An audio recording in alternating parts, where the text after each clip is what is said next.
Architecture is more than just the arrangement of walls, windows, and roofs.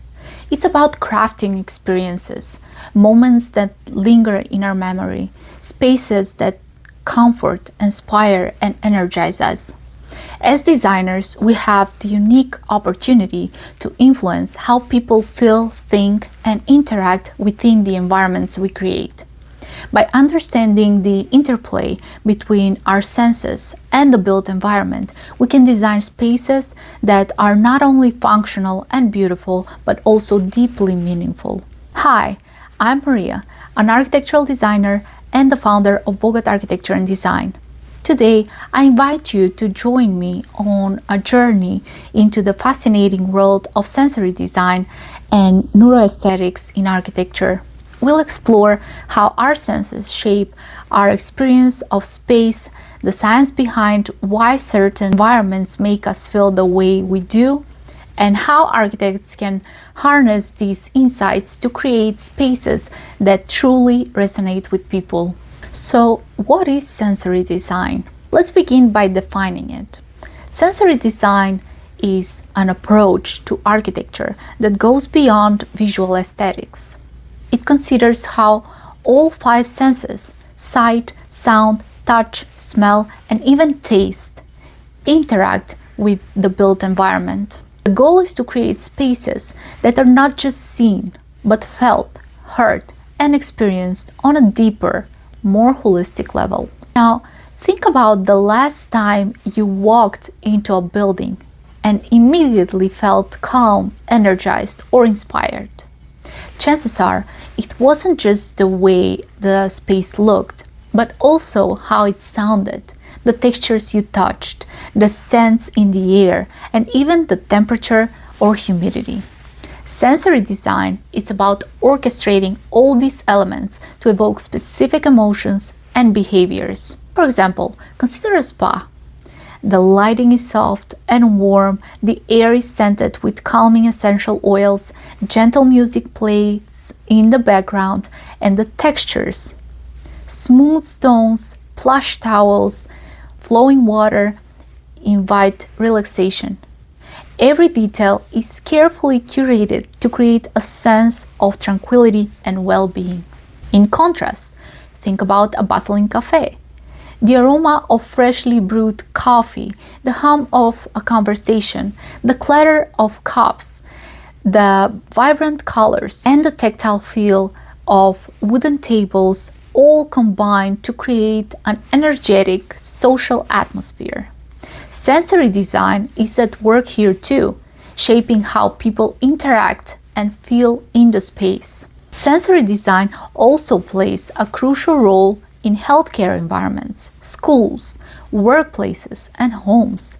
By considering how different sensory inputs affect mood, concentration, and comfort, designers can create spaces that support health, learning, productivity, and happiness. Now, let's talk about neuroaesthetics. Neuroaesthetics is a relatively new field that combines neuroscience and psychology to study how our brains perceive and respond to beauty and design. Researchers use brain imaging and other techniques to understand what happens in our minds when we encounter art, architecture, or any aesthetically pleasing environment. Studies have shown that certain architectural elements like natural light, symmetry, organic forms, and even specific colors can activate brain regions associated with pleasure, relaxation, and creativity. This means that the spaces we inhabit can have a measurable impact on our mood, productivity, and overall well-being. For example, exposure to natural light has been linked to improved mood and better sleep. Spaces with views of nature or natural materials can reduce stress and promote healing. Even the acoustics of a room, the way sound reverberates or is absorbed, can influence how comfortable and focused we feel. Neuroaesthetics also explores the concepts of embodied cognition, which suggests that our perception of space is influenced by our bodily sensations and movements. The way we navigate a space, the textures we touch, the sounds we hear, all contribute to our overall experience and emotional response. Research in neuroaesthetics has practical implications for architects and designers. By understanding how the brain processes sensory information, we can make informed decisions about lighting, color, materials, spatial layout, and more. For instance, using curved lines and organic shapes can create a sense of comfort and safety, while sharp angles and harsh lighting may induce stress or discomfort. Now, let's look at some real-world examples where sensory design and neuroaesthetics have made a tangible difference. The first one is Maggie's Cancer Care Centre in London, which was designed by Richard Rogers. And this center integrates natural light, therapeutic gardens, and materials that evoke nature. The result is a space that reduces stress and promotes healing for cancer patients and their families. The use of large windows allows sunlight to flood in the interiors, while the gardens provide a peaceful retreat for reflection and relaxation. The choice of materials, wood, stone, and glass, creates a warm, inviting atmosphere that contrasts with the often sterile feel of traditional healthcare facilities. Biblioteca Alexandrina in Egypt, designed by Snoheta, the library's facade features reflective panels that create a dynamic interplay of light and shadow throughout the day. The design stimulates the mind, fosters creativity, and encourages social interaction. Inside the vast open spaces, natural materials, and carefully controlled acoustics make the library a welcoming place for learning and collaboration. The Salk Institute in California, designed by Louis Kahn, the Salk Institute is actually renowned for its use of symmetry, natural materials, and breathtaking views of the Pacific Ocean. The interplay of light, water, and open space creates an environment that inspires scientific discovery and contemplation. The central courtyard, with its linear water feature and unobstructed view of the horizon, serves as a powerful example of how sensory design can elevate the human experience. The High Line in New York City. This elevated park transforms a former railway into a vibrant public space. The design incorporates native plants, textured pathways, and interactive art installations, engaging visitors' senses and encouraging exploration. The sounds of the city blend with the rustling of the grasses and the chirping of the birds, creating a unique urban oasis. Chapel of St. Ignatius in Seattle, which is designed by Stephen Hall and uses light as primary design element. Carefully placed windows and skylights create shifting patterns of illumination throughout the day, enhancing the spiritual atmosphere and inviting contemplation. These examples demonstrate how thoughtful sensory design can transform ordinary spaces into extraordinary experiences, supporting well-being, creativity, and connection. So how can architects and designers apply these principles in their own work? Incorporate natural materials. Use biophilic design principles by integrating natural light, ventilation, and organic materials. This not only enhances mental well-being, but also connects occupants to the rhythms of nature. Consider adding indoor plants, green walls, or water features to bring a sense of the outdoors inside. Use materials like wood, stone, and bamboo to create a tactile connection to the natural world. Engage multiple senses. Don't just focus on how a space looks.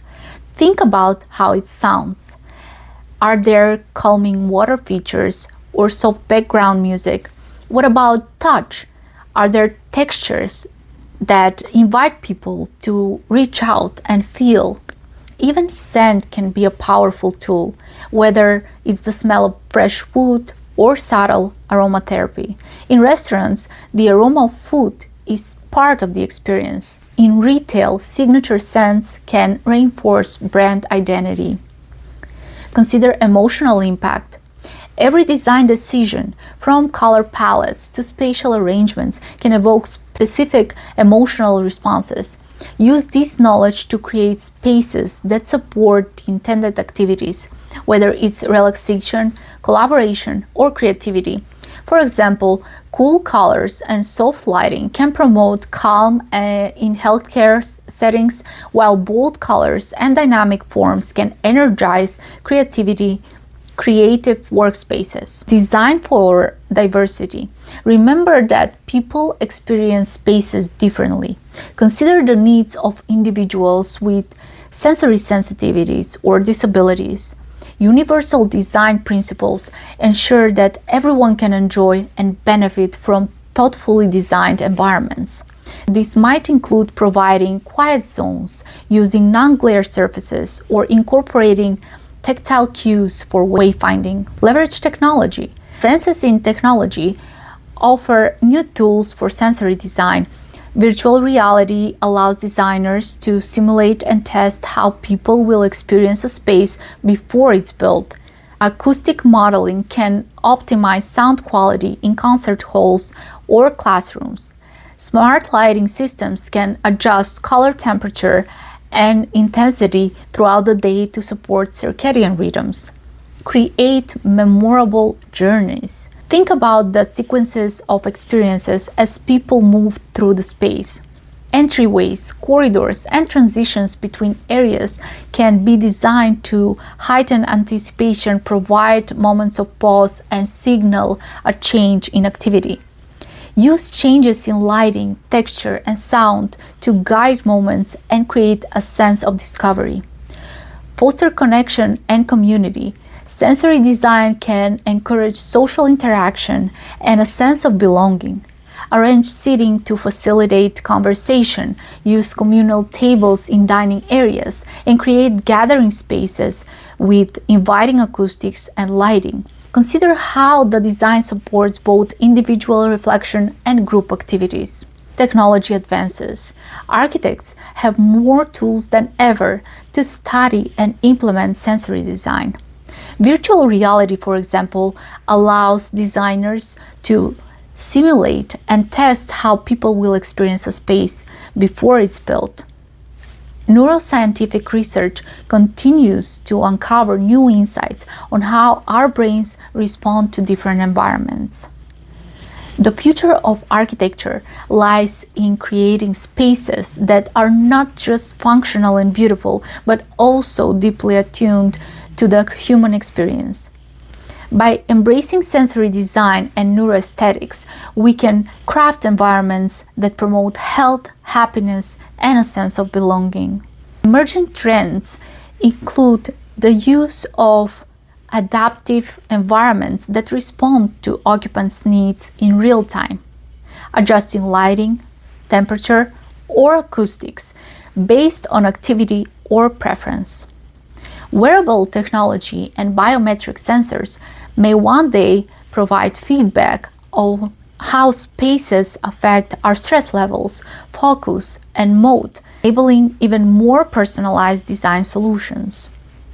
Sustainability and sensory design are also increasingly intertwined.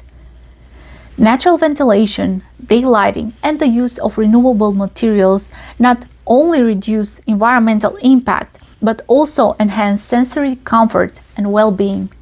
As we face global challenges like climate change and urbanization, designing for the senses becomes a vital part of creating resilient, livable cities. So thank you for joining me on this exploration of sensory design and neuroaesthetics in architecture.